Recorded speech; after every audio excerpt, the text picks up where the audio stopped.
Hi, everybody. In this clip, I'd like to talk to you about the steps of the scientific method. And these this method is going to be a sequence that we're going to follow whenever we're doing science.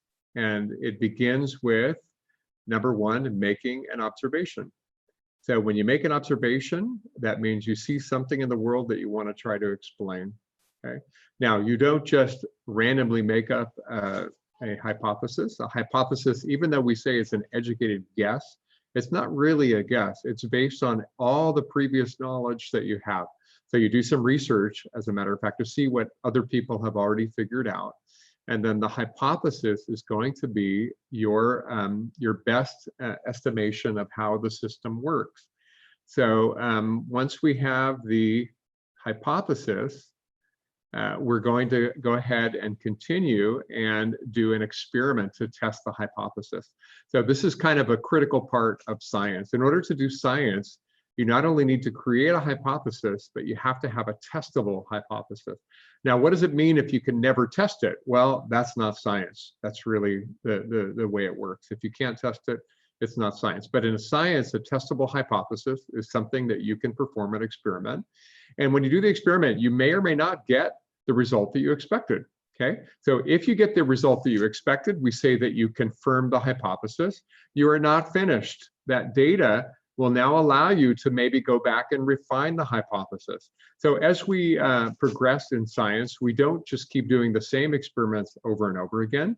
We will try to refine the experiment to make the results more precise than they were the last time.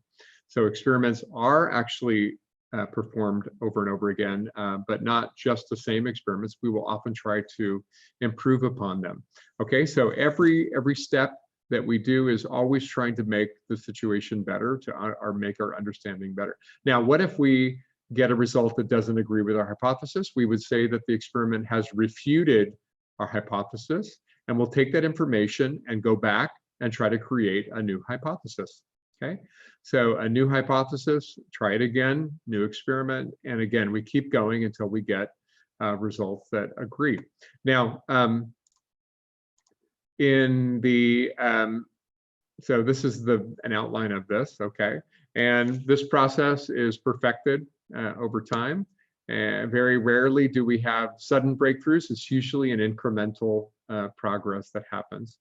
Once in a while, you get some amazing results that change our understanding dramatically, but usually it's a gradual step-by-step process. Okay, so number one, observe a situation, observe and come up with a problem, like how does that work?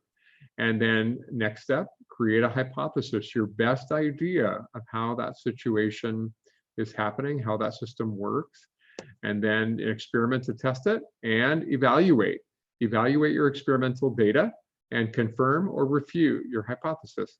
Now, it turns out that some things have been tested over and over and over again, and they continue to work, one of them being gravity, for example.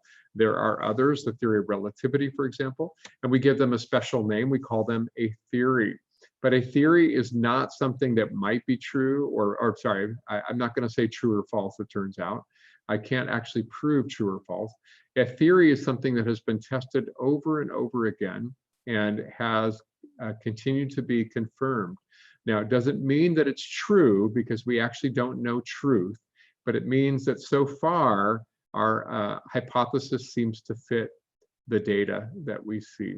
Okay, a scientist at any time, however, is ready to make a new hypothesis. If new data comes in that refutes your hypothesis, a scientist must be ready for that. So scientists are never, entrenched in a belief. They have to be willing to let go and say, you know what, the data shows that hypothesis was incorrect. And that's it for the scientific method. Thank you.